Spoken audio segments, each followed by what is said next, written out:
Muy buenas tardes, bienvenidas y bienvenidos al ciclo de videoconferencias de la Escuela de Salud Pública de México del Instituto Nacional de Salud Pública. Soy Nenetzen Saavedra, subdirectora de Desarrollo y Extensión Académica de la Escuela de Salud Pública de México, y es un honor moderar esta sesión.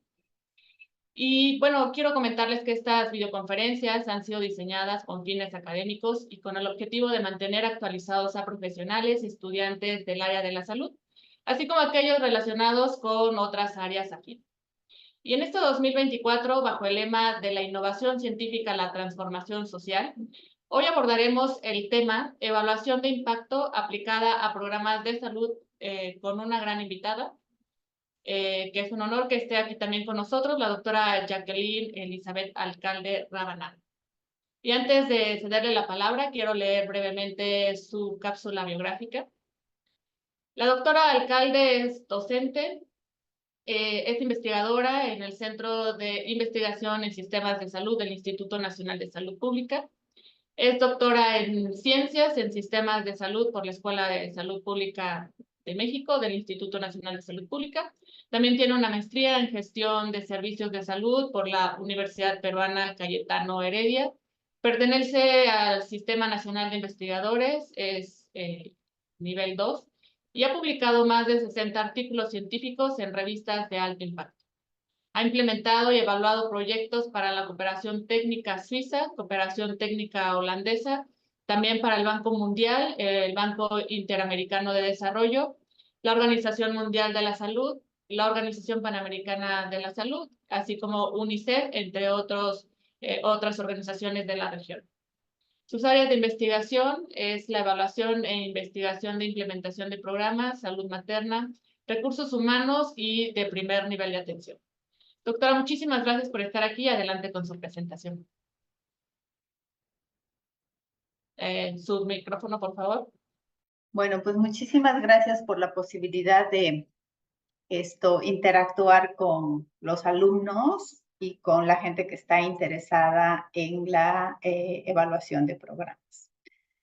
Entonces, me indican, por favor, si se está viendo ya en modo de presentación. Sí, ya la vemos bien. Ok, pues Pues voy a empezar. Me dijeron que tenía más o menos entre 35 a 40 minutos para hablar de evaluación del impacto aplicada a los programas de salud. Y tengo una primera parte que tiene que ver con, digamos, con la conceptualización teórica que a veces tenemos sobre el impacto y sobre dos cosas que me gustaría que quedaran claras respecto a qué estamos hablando cuando estamos hablando de impacto en los programas de salud, porque siento que el concepto de impacto se lo utiliza indiscriminadamente y realmente de manera desigual, no uniforme. Inclusive cuando uno revisa algunos documentos no le queda claro exactamente de qué estamos hablando cuando hablamos de evaluación de impacto. Entonces esa es la primera parte, creo que los primeros 20 minutos. Y los otros 20 minutos voy a presentar algunas evaluaciones que hemos hecho y cómo se han utilizado los diferentes métodos para la evaluación de impacto. Obviamente que en 40 minutos resolver temas cruciales y dudas respecto a la evaluación de impacto es poco probable, pero pues la gente que está interesada en evaluación de impacto podríamos seguir conversando después de la presentación. Bueno, y lo que quiero decir es que a nivel del mundo, y no solo en México, pero particularmente en México, tenemos 33 millones de personas que no tienen acceso a servicios de salud según los últimos datos de la INEGI. Los determinantes sociales, como por ejemplo la pobreza, en algunos casos a consecuencia de la pandemia, se ha incrementado en la mayoría de países de la región. Tenemos servicios saturados por oferta deficiente, mala calidad de atención y además el problema de las medicinas, que es un problema bastante serio en México, ¿no? Entonces, esta problemática se refiere, por ejemplo, para el caso México, que en el 2020 el gasto catastrófico subió en 1.2 puntos, en el 2000 18 era menor, en el 2020 ahora tenemos 3.9. La inversión per cápita para la atención de las personas sin seguridad social es menor, casi en el 25 a 30%. La carencia de acceso a medicamentos, a servicios de salud aumentó del 16.2% en el 18 a 28%, más o menos 12 puntos porcentuales. Tenemos que casi el 50% de la población está resolviendo sus problemas de salud ambulatorios en estos servicios privados y casi un cuarto de la población, un quinto de la población lo resuelve en los consultorios adyacentes a farmacias, y la tasa de mortalidad materna aumentó en un 38% entre el 2019 y 2020. Y además, como ustedes podrán ver, las causas de muerte en México, la primera causa de muerte son las afecciones vinculadas con el corazón. Entonces, una de las cosas que nosotros deberíamos tener claro es que ¿para qué se han hecho los programas de salud? O sea, los programas de salud se han hecho básicamente como un instrumento para ejecutar las políticas públicas, porque las políticas públicas están enunciadas, pero una política per se, sin un programa que lo implemente, no se puede operativizar. Entonces, hay que tener claro que un programa de salud es el principal instrumento para la implementación de las políticas y además para poder intervenir en un problema de salud, es decir, para vulnerar ese problema, para buscar mejoras progresivas, o sea, disminuir la afectación en la población y buscar mejores situaciones de salud para la población. Entonces, si un programa está creado para esto, en realidad el gobierno lo que hace es destinar recursos públicos para este programa y por lo tanto los programas tienen que cumplir con su objetivo. Entonces, un programa que no cumple con su objetivo es como tirar el dinero de la inversión pública a otro lado que no va a hacer evidente una mejora en la situación de la población. Entonces, esta historia de tener programas que se implementan continuamente y se van implementando, pero muchos programas no logran el objetivo que persiguen. Entonces, la inversión pública prácticamente la estamos tirando a la basura porque no estamos teniendo resultados concretos y no estamos viendo cuál es el aporte real del programa al logro de los objetivos y a la mejora de la situación de salud de las personas. Y entonces, aquí hay cosas que uno tiene que pensar. ¿Y qué se requiere para esto, que tengamos programas eficientes y que logren cumplir con sus objetivos? O sea, en realidad nosotros debemos tener programas, primero con un buen diseño. Y ahí hay una gran ventana de oportunidad que uno tiene que ponerse a pensar. ¿Cómo están diseñados los programas? ¿Qué tipo de diseño tienen? Los programas responden a una teoría y a una lógica causal. O sea, el diseño del programa está basado en evidencia. El otro punto tiene que ver con la implementación, ¿no? Entonces, ¿cómo se implementan los programas? Y finalmente con la evaluación. Porque la evaluación en sus diferentes modalidades va a ser el instrumento que va a retroalimentar la mejora en el diseño del programa y también la mejora en la implementación del programa. Y uno de los campos chiquitos de la evaluación que tiene que ver con la evaluación de impacto, ¿no? Entonces, yo podría decir que si yo quiero implementar adecuadamente un programa y tener un objetivo adecuado, pues yo tendría que tener un programa con un buen diseño, un programa con una adecuada implementación y un programa que tenga intrínsecamente dentro de la propuesta la evaluación, ya sea de proceso, resultado y además incluida la evaluación.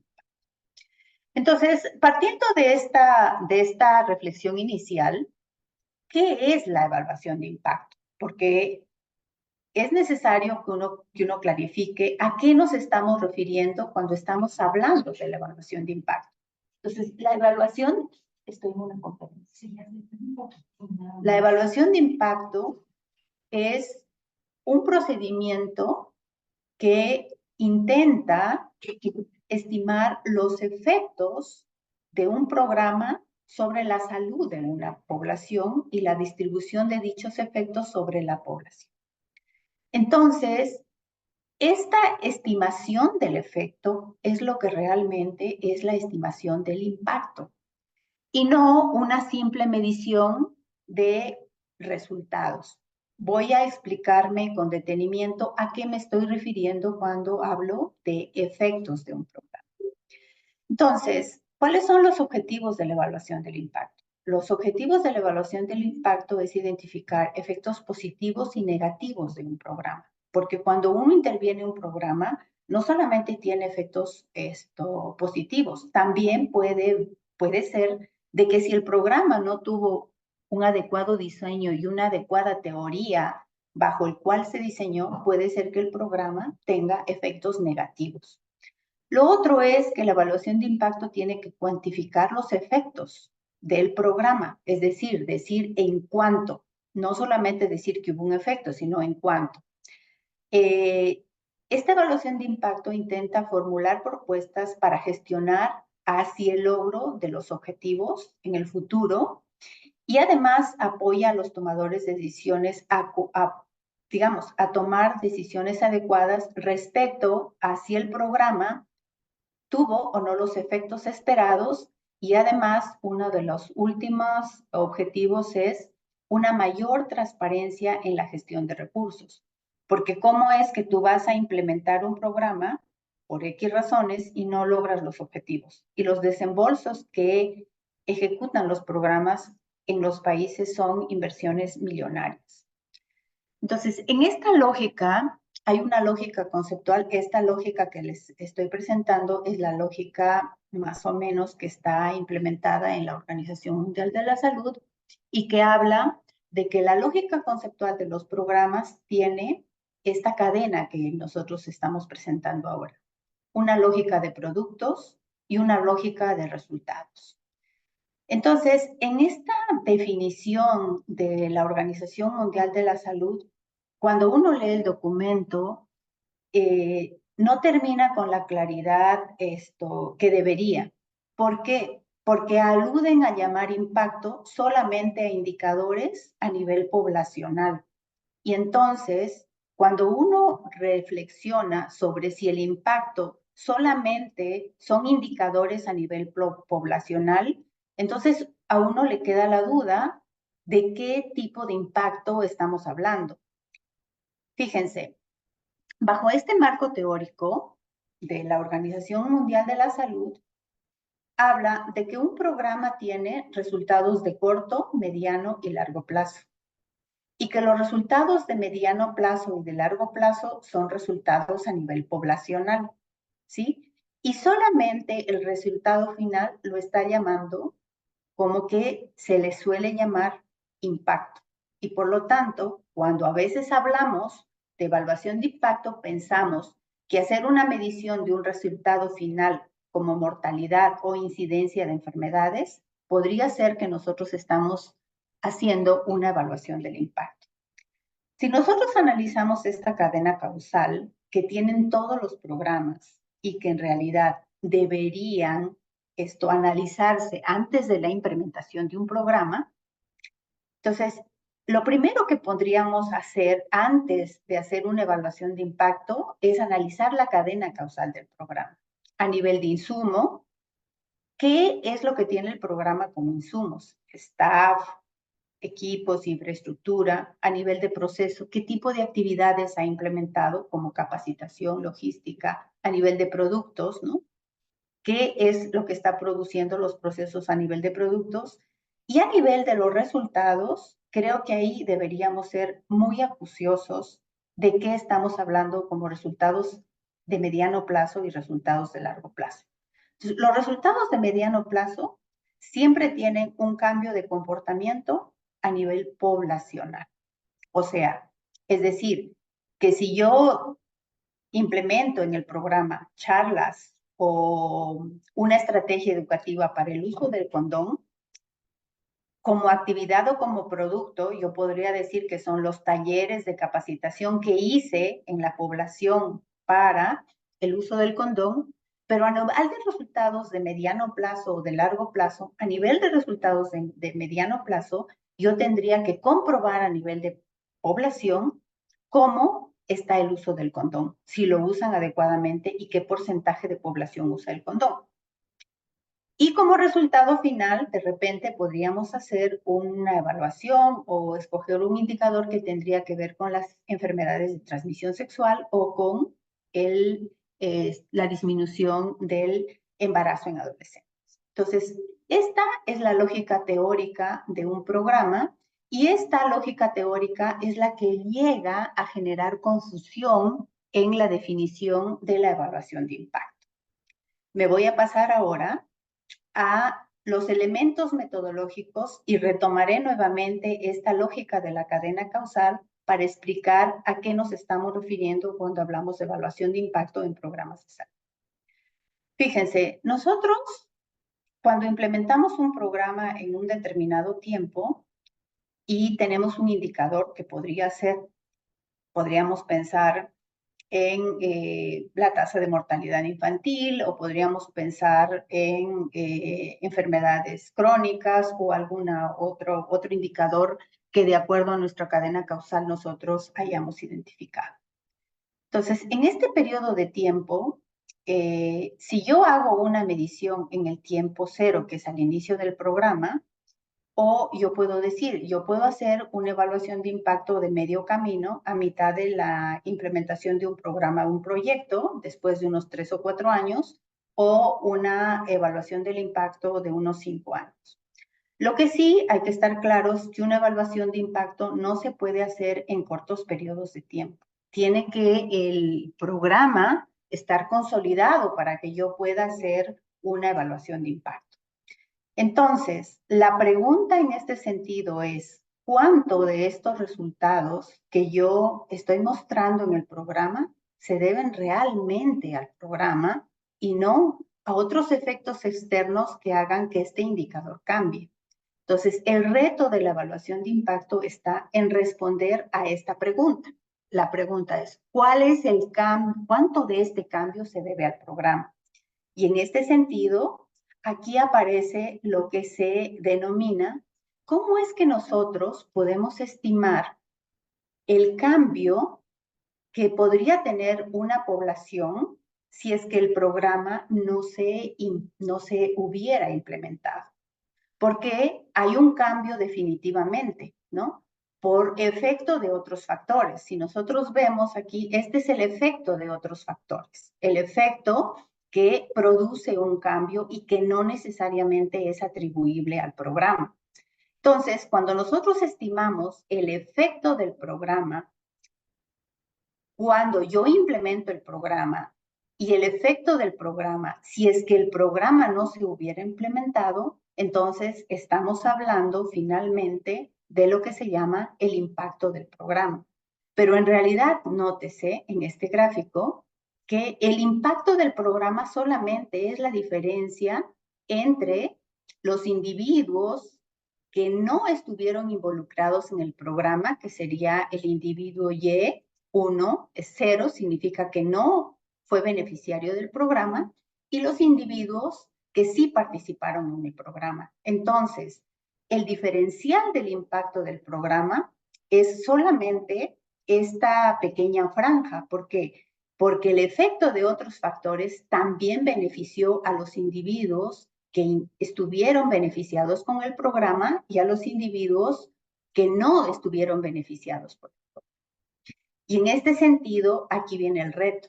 ¿Cómo es que nosotros podríamos estimar el efecto del programa en un mismo individuo? Eso es imposible. Yo no puedo estimar el efecto del programa en un individuo que fue beneficiario del programa, porque no puedo tener al individuo como beneficiario del programa y como no beneficiario del programa.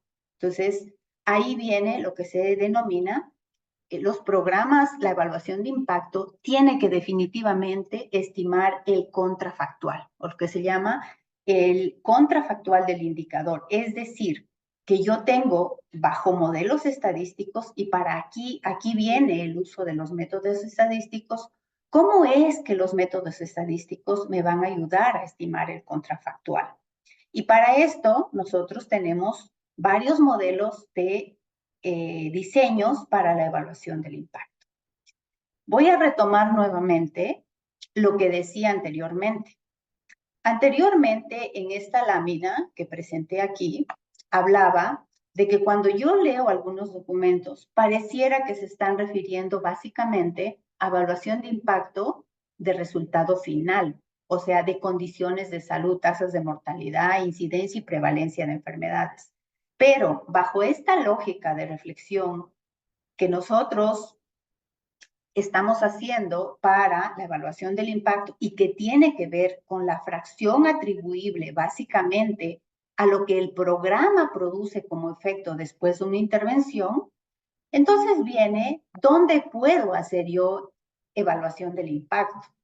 Como ustedes saben, a nivel internacional, el diseño de programas ahora está marcado por la metodología del marco lógico o la teoría de cambio. Y la metodología del marco lógico o la teoría de cambio contempla resultados en estos tres niveles, que es lo mismo que está señalado aquí por el documento de OMS, ¿no? Tenemos resultados de corto plazo, de mediano plazo y de largo plazo. Es lo mismo, pero está en vertical. Resultados de largo plazo como resultado final, resultado de mediano plazo como resultado intermedio y los productos como resultado de corto plazo. Entonces, cuando yo hablo de estimar el contrafactual, la conceptualización de la estimación del impacto cambia. ¿Por qué? Porque yo puedo hacer estimación del impacto a nivel de resultados de corto plazo, de mediano plazo y de largo plazo. La diferencia es que yo, tanto para los productos de corto plazo como para los productos de mediano o de largo plazo, definitivamente yo tengo que estimar lo que es atribuido al programa y no al efecto de otros factores externos. Entonces, también es importante saber que el efecto que nosotros vamos a estimar o el contrafactual que nosotros vamos a estimar o el efecto que tiene el programa tiene un efecto heterogéneo en cada individuo. Entonces, yo para estimar el efecto promedio, el efecto del programa, me voy a basar en efectos promedios. Probablemente el programa tenga mayor efecto en unos individuos y menor efecto en otros individuos, pero con fines de estimar el contrafactual y de hacerlo a nivel poblacional, nosotros tenemos que estimar los efectos promedios del programa que nos permita decir cuál es el cambio que realmente tuvo el programa en determinada comunidad, ¿no? En determinado país, en determinado distrito, provincia, región. Entonces, existen una serie de métodos. Yo no voy a dedicarme a explicar cada uno de los métodos, sino a decirles que hay métodos. Y aquí no puse los métodos experimentales, porque los métodos experimentales para el diseño de programas son poco utilizados. Son más utilizados estos modelos no o cuasi experimentales y son los que básicamente yo he hecho para la evaluación de programas y que tiene que ver con una serie de modelos que uno puede implementar. Entonces puede ser un modelo de pre y post estimación del indicador que yo elija para hacer la evaluación de impacto, ya sea a nivel de corto, mediano o largo plazo, un modelo de diferencias simples, un modelo de diferencias en diferencias, una regresión multivariada, modelos que tienen que ver con emparejamiento estadístico, modelos de series interrumpidas, modelos de variables instrumentales y modelos de regresión disponible. Entonces, es importante tener una idea respecto a lo extenso que es la evaluación del impacto. O sea, para la evaluación del impacto, habría uno que ver, de acuerdo a la data disponible, de acuerdo al indicador, de acuerdo al tipo de diseño del programa, cuál es el modelo que más se acomoda. Entonces, yo no podría decirles, no, pues aquí podemos hacer un modelo de pre y post en el mismo grupo, porque en realidad lo que sí les tengo que decir es que se piden evaluaciones de impacto cuando en realidad los programas no estuvieron diseñados para hacer evaluación de impacto. Entonces, hacen una intervención y después el gobierno o el financiador quiere saber exactamente cuál fue la contribución del programa, y cuando tú te das cuenta, el programa no tiene la data necesaria para hacer una evaluación de impacto. Y entonces ahí uno tiene que pensar, de acuerdo a su formación y a los modelos estadísticos, cuál es el mejor modelo que yo puedo utilizar para hacer una estimación del impacto. Entonces, yo les voy a mostrar algunas técnicas que nosotros hemos utilizado para la evaluación de impacto en programas de salud. Por ejemplo, este fue un programa que hizo el Instituto Nacional de Salud Pública entre 2007 y 2008 para promoción de la salud. Después de un tiempo, el gobierno le pidió que quería saber exactamente cuál había sido el efecto de este gran programa, porque el gobierno puso mucho dinero para la capacitación de promotores de salud, y entonces le pidió evaluar los resultados de la capacitación impartida por el Instituto Nacional de Salud Pública en promoción de la salud al personal institucional de los servicios de salud. Entonces, tuvimos que hacer un diseño. El diseño adecuado hubiera sido que nosotros tengamos una medición inicial y una medición final, y que haya una clara, digamos, información respecto a quiénes fueron los expuestos y quiénes no fueron los expuestos. Entonces, lo que nosotros hicimos es hacer una revisión histórica de cómo había sido la implementación del programa, y nos dimos cuenta que sí habían programas que no habían sido expuestos a esta capacitación del instituto. Entonces buscamos estados que no hubieran estado expuestos y estados que sí hubieran estado expuestos, y generamos digamos, una lógica del programa, generando diferentes indicadores de mediano, de corto y de largo plazo. Y nosotros hicimos un modelo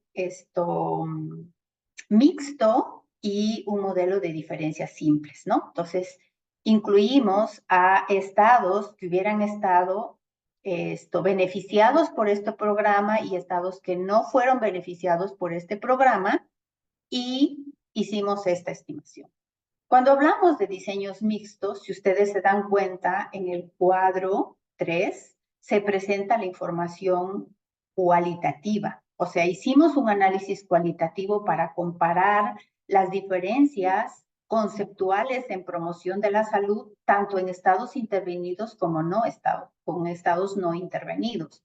Entonces, después de esta revisión, nosotros realmente concluimos que en aspectos conceptuales, en el término de promoción de la salud, los estados intervenidos sí tenían una mejor conceptualización, y en los diferentes temas, tanto en promoción, determinantes, participación social y estilos de vida. Una cosa que nos llamó la atención es, por ejemplo, los estados intervenidos tenían una conceptualización de la promoción de la salud como los medios necesarios para el cuidado de la salud. En cambio, los estados no intervenidos, lo de siempre, que conciben la promoción de la salud como estrategias de difusión. Y así para cada uno. Por ejemplo, en el autocuidado, sí, los estados intervenidos señalaban de que el autocuidado es como una capacidad que debe tener el individuo para cuidado de su salud.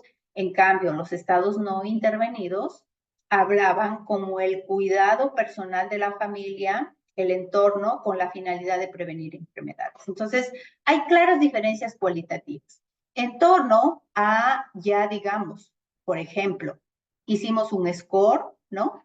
Para ver cuál era el nivel de conocimientos a nivel de los componentes sustantivos del MOPS, y sí nos dimos cuenta de que en los estados intervenidos, el porcentaje que respondían de manera correcta era mayor que en los estados no intervenidos. Igual para los componentes transversales, y En la implementación de la participación social también se vio una mejor implementación en los estados intervenidos que en los no intervenidos. Pero, oh sorpresa, si ustedes ven en la parte de abajo y hablamos propuestas implementadas en promoción de la salud.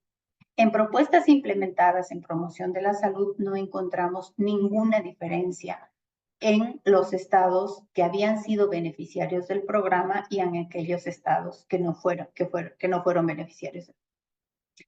Después tenemos un programa que se hizo que es para evaluar el efecto de la política del etiquetado frontal en México entre 2013 y 2015 y esta evaluación se hizo en 4 estados de México, se hizo un diseño mixto, también cuantitativo, cualitativo, y aquí utilizamos lo que se llama el Propensity Score Match, ¿no? Entonces, nosotros elegimos 2 indicadores para medir el impacto de la política del etiquetado frontal en las creencias y actitudes y en el etiquetado, ¿no? En la comprensión del etiquetado.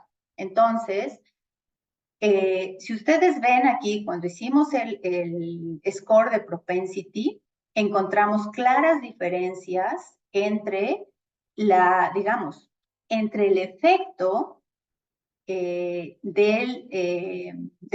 las creencias y de las actitudes cuando las personas deciden ir a comprar alimentos. Entonces, encontramos efectos importantes en la definición de cuándo es un producto light, cuáles son los productos reducidos en azúcar, cuáles son los productos que ayudan a mantener el peso, cuáles son los productos reducidos en sodio y cuáles son los productos que son recomendados por los doctores o los nutricionistas.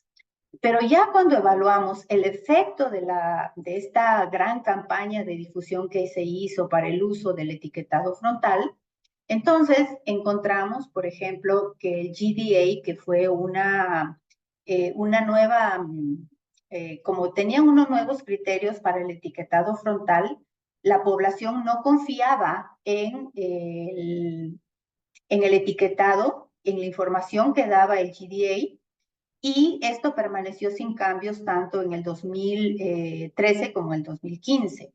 En cambio, para está etiquetado que proporcionaba información general de los nutrientes, sí hubo cambios y cambios importantes, ¿no? Que, por ejemplo, consideraron que era más fácil de entender, que confiaban en la información y que realmente este tipo de etiquetado les ayuda a tomar decisiones para seleccionar productos adecuados y saludables para mantener el peso.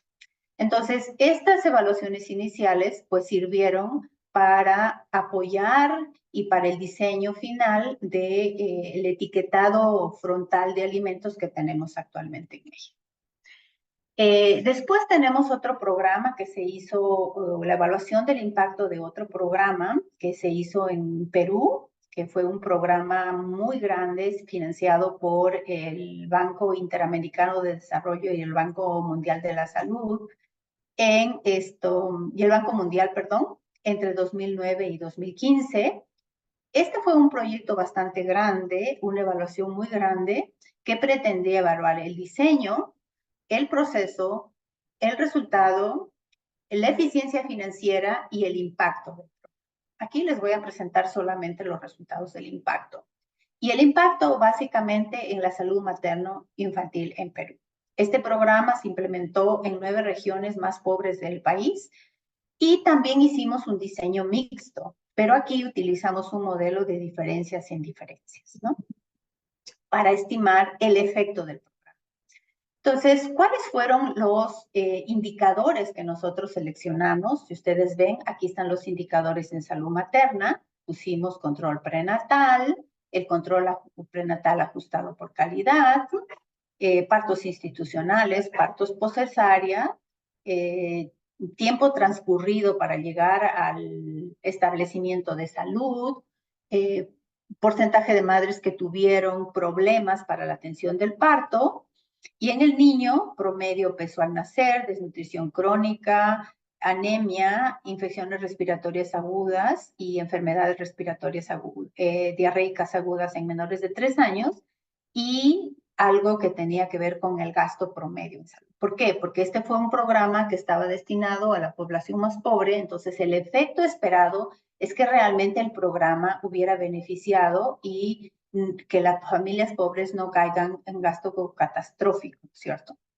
Entonces, nosotros armamos un panel y construimos con datos de la ENDES y de la ENAO una muestra de distritos que, estando en el mismo ámbito del PAR Salud, no hubieran recibido beneficios del programa. Entonces hicimos igual un análisis comparativo inicial, en qué forma o en qué medida se parecían los distritos intervenidos a los distritos no intervenidos, y tratar de ver si es que no había habido contaminación del programa, es decir, que los efectos del PAR Salud hayan trascendido a los otros municipios. Entonces, armamos un análisis, digamos, de distritos intervenidos y no intervenidos. Entonces, cuando nosotros hicimos la estimación del impacto, también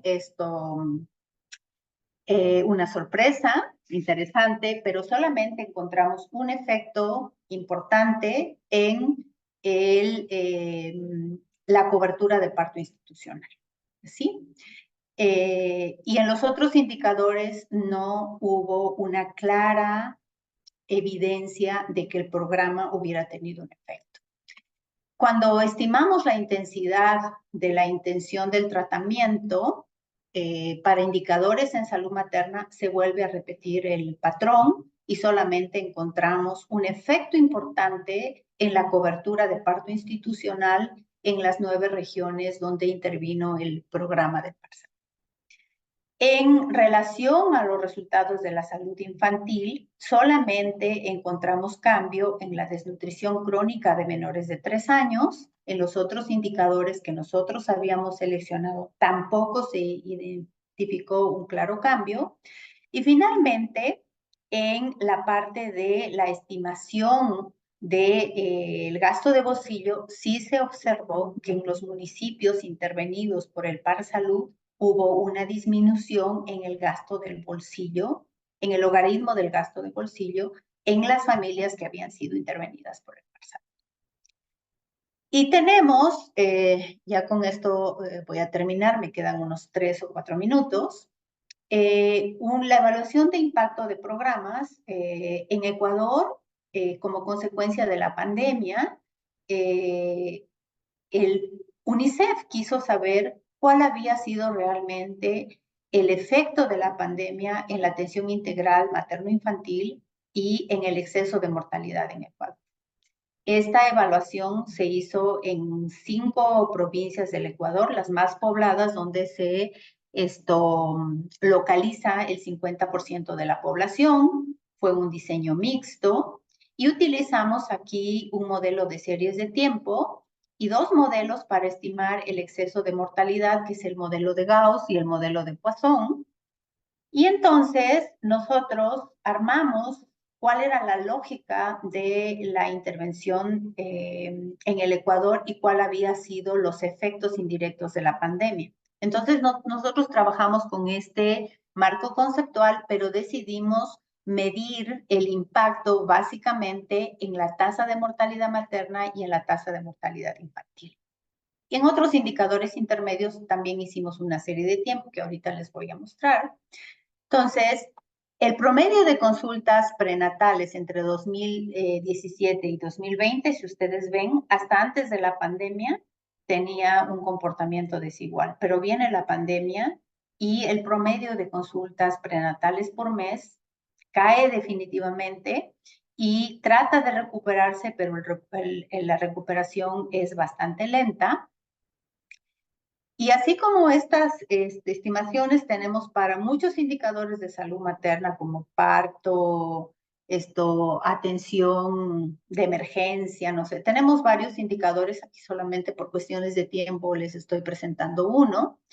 Y para niños estamos graficando las dosis, por ejemplo, del OPV, que son las vacunas, Y también se observa un claro declive y digamos, una tendencia irregular de las coberturas de vacunación, tanto en el 2020 como en el 2021.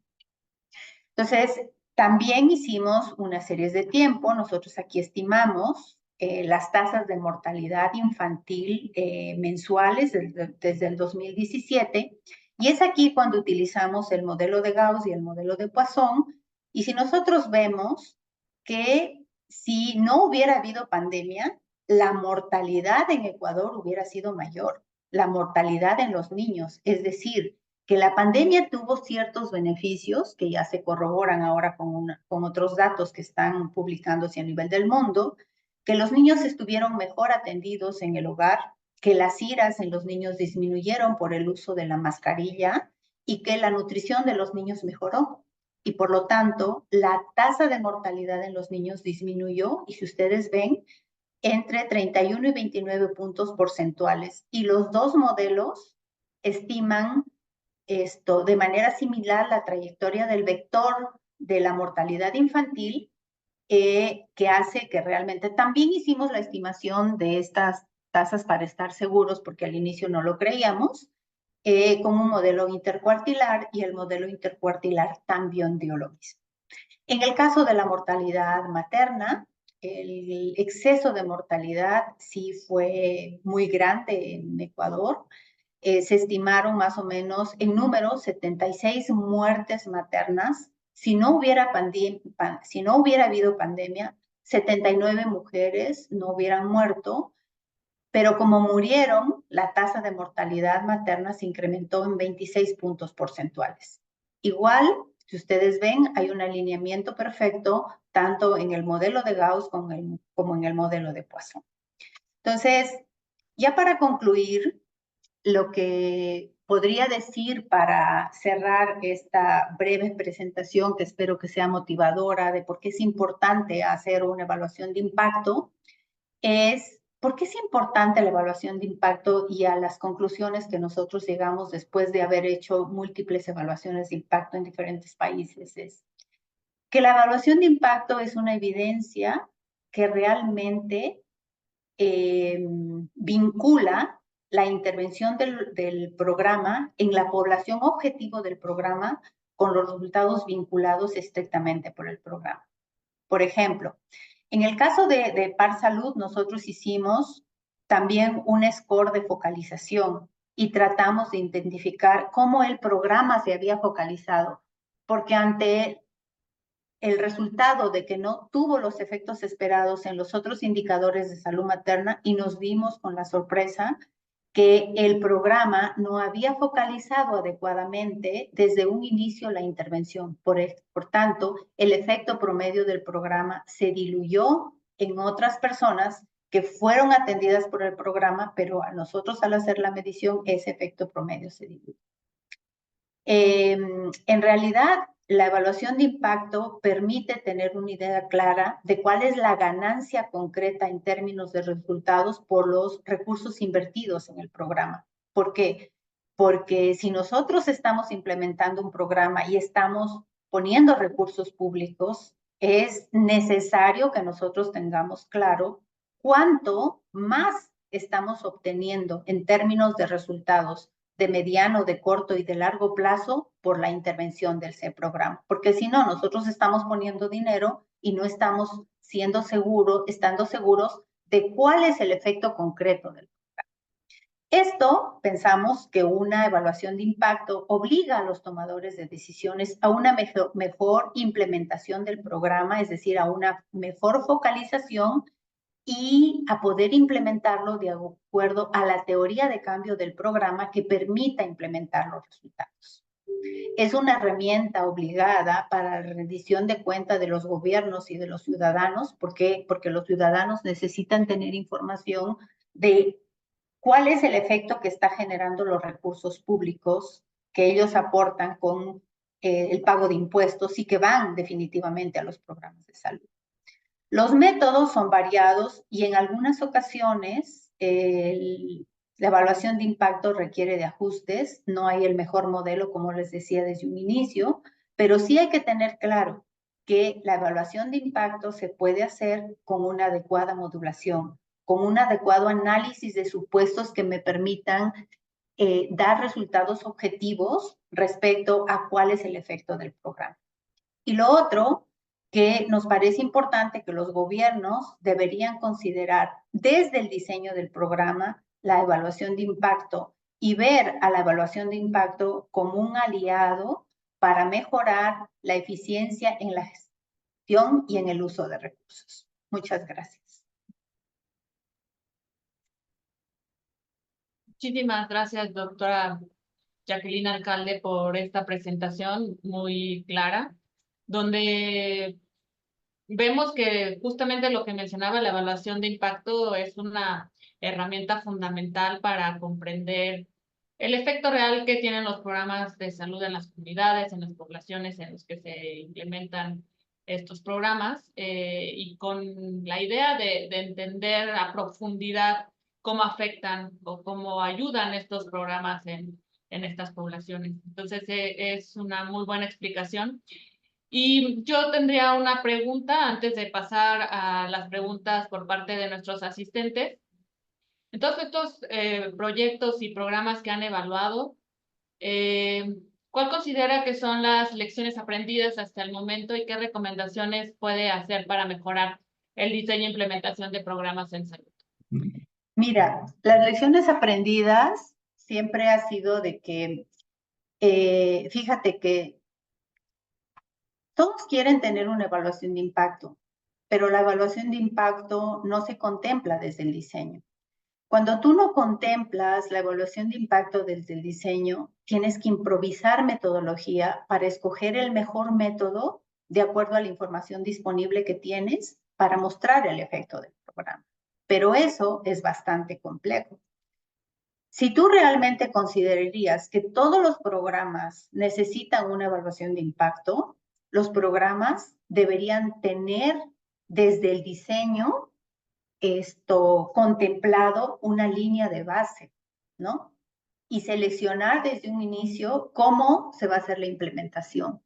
Entonces, una de las cosas tan importantes es que, por ejemplo, el gobierno debería tener principalmente para sus políticas prioritarias recursos que le permitan desde el inicio diseñar la evaluación de impacto y capturar información desde el inicio del programa. Entonces, por ejemplo, ahora vamos a tener cambio de gobierno. Nosotros quisiéramos saber cuál es el efecto cuando el nuevo gobierno salga, cuáles son los efectos concretos que nos va a dejar, cuáles son los cambios concretos en términos de salud.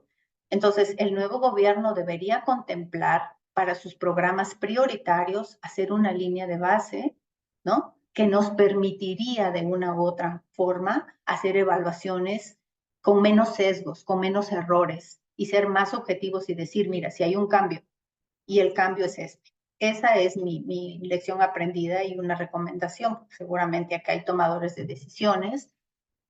Pensar que la evaluación de impacto no es un instrumento punitivo, sino es un instrumento que nos permite mejorar en eficiencia para la gestión, la implementación y tener claridad respecto a los resultados obtenidos por el. Muchas gracias, doctora. Tenemos aquí una pregunta por parte de Alfonso. Dice, ¿cuál es la diferencia de impacto y efecto? ¿Solo es la magnitud? No, fíjate que si tú analizas, efecto e impacto podrían ser utilizados como sinónimos. O sea, no hay una clara diferenciación conceptual. Lo que pasa es que a veces tenemos la concepción de que cuando decimos efecto no es impacto, pero efecto e impacto podríamos decir que es lo mismo en términos porque si cuando tú dices el efecto de algo, tiene que haber una causa. Y en este caso, cuando tú hablas de efecto, la causa es la intervención del programa. Por lo tanto, tendríamos que medir el efecto de la causa y el efecto de la causa, que es el programa. La causa es que el programa está interviniendo y el efecto es en cuanto ha producido el programa ese cambio. Muchas gracias. También tenemos otra pregunta de Héctor Cantú. ¿Es válido que en la evaluación de impacto para los efectos de un programa sean en su mayoría positivos, pero también se tenga algún resultado negativo? ¿Cuál es su opinión? A ver, los efectos pueden ser positivos o negativos. No solamente estamos hablando de efectos positivos. No les presenté aquí, pero hubo una evaluación que se hizo en Ecuador, que les voy a compartir ahora, de un programa que implementaron esto para la violencia.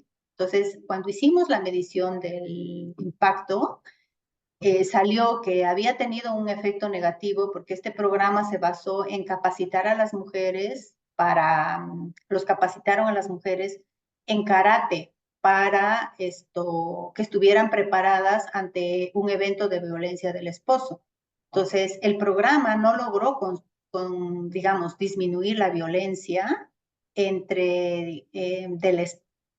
bueno, logró disminuir la violencia del esposo, pero tuvo un efecto no previsto. Aumentó la violencia de las mujeres contra los hombres y se documentó que los hombres que eran parejas de estas mujeres que habían sido capacitadas para karate tenían 2 veces más probabilidad de sufrir un evento traumático, ruptura de brazo, ruptura de costillas, por esta iniciativa de querer capacitar. Entonces, eso es un reflejo de cómo los programas que se implementan no solamente tienen efectos positivos, sino por querer tener efectos positivos y cuando no tienen una adecuada teoría de cambio, el efecto o el impacto del programa puede ser negativo.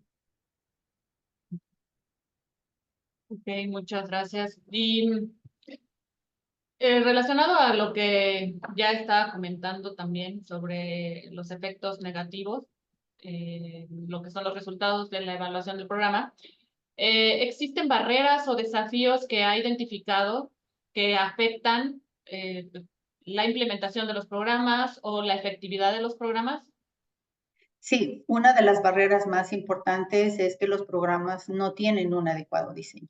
Los programas no se sustentan en una teoría clara y cuando los programas no tienen una teoría clara, un diseño adecuado que sustente cuál es la lógica y la cadena del programa, entonces también es muy difícil hacer una evaluación de impacto. Entonces, todo tiene que ir concatenado. Cuando finalmente a ti te dicen tienes que hacer una evaluación de impacto y tú ves que en el diseño del programa tiene una lógica que no puede respaldar tu evaluación de impacto, entonces tú tienes que ir desde el inicio a construir una teoría para poder hacer la evaluación de impacto. Si el programa estuviera bien diseñado, entonces no tendríamos problemas para hacer la evaluación de impacto. Pero tú, cuando haces la evaluación de impacto, como casi por lo general encuentras programas que no tienen un buen diseño en esta lógica de seguir la secuencia lógica y la cadena causal para producir los resultados esperados. Entonces, como evaluador, tienes que hacer esta reconstrucción y tienes que tener la capacidad de poder armar una teoría de cambio o un marco lógico que sustente la evaluación del impacto.